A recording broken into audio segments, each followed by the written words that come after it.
ಕನಕ ಜಯಂತಿ ಪ್ರಯುಕ್ತ ಶಾಸಕರ ಭವನದ ಆವರಣದಲ್ಲಿರುವ ದಾಸಶ್ರೇಷ್ಠ ಕನಕದಾಸರ ಪ್ರತಿಮೆಗೆ ಮುಖ್ಯಮಂತ್ರಿ ಸಿದ್ದರಾಮಯ್ಯ ಮಾಲಾರ್ಪಣೆ ಮಾಡಿ ಭಾವಚಿತ್ರಕ್ಕೆ ಪುಷ್ಪಾರ್ಚನೆ ಸಲ್ಲಿಸಿ ರಾಜ್ಯದ ಜನತೆಗೆ ಕನಕ ಜಯಂತಿಯ ಶುಭಾಶಯಗಳನ್ನು ಕೋರಿದರು.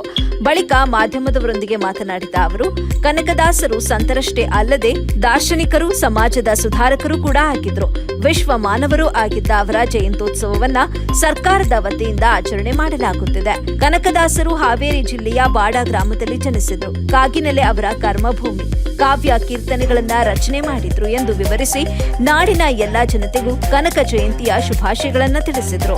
ಈ ಸಂದರ್ಭದಲ್ಲಿ ಸಚಿವರಾದ ಎಚ್.ಸಿ. ಮಹದೇವಪ್ಪ, ಪ್ರಿಯಾಂಕ ಖರ್ಗೆ, ಶಿವರಾಜ್ ತಂಗಡಗಿ, ರಾಜ್ಯ ಸರ್ಕಾರದ ಮುಖ್ಯ ಕಾರ್ಯದರ್ಶಿ ಶಾಲಿನಿ ರಜನೀಶ್ ಸೇರಿದಂತೆ ಹಲವು ಶಾಸಕರು ಮತ್ತು ಮುಖಂಡರು ಉಪಸ್ಥಿತರಿದ್ದರು.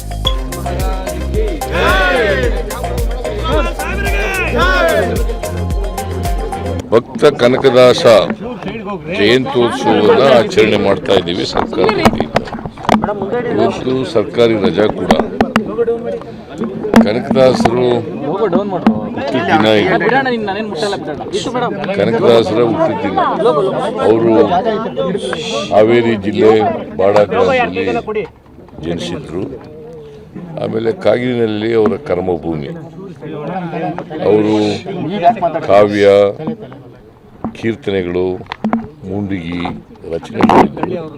ಅವರು ಬರೀ ಸಂತರಷ್ಟೇ ಅಲ್ಲ, ಭಕ್ತರಷ್ಟೇ ಅಲ್ಲ, ಅವರು ದಾರ್ಶನಿಕರೂ ಆಗಿದ್ದರು, ಜೊತೆಗೆ ಸಮಾಜ ಸುಧಾರಕರೂ ಆಗಿದ್ದರು, ವಿಶ್ವಮಾನವರೂ ಆಗಿದ್ದರು. ಅಂಥವ್ರ ಜಯಂತ್ಯೋತ್ಸವವನ್ನು ನಾವು ಇವತ್ತು ಆಚರಣೆ ಮಾಡ್ತಾ ಇದ್ದೀವಿ. ಅವರ ಜಯಂತ್ಯೋತ್ಸವದ ಶುಭಾಶಯಗಳನ್ನು ಈ ನಾಡಿನ ಎಲ್ಲ ಜನರಿಗೆ ಕೋರ್ತೇನೆ.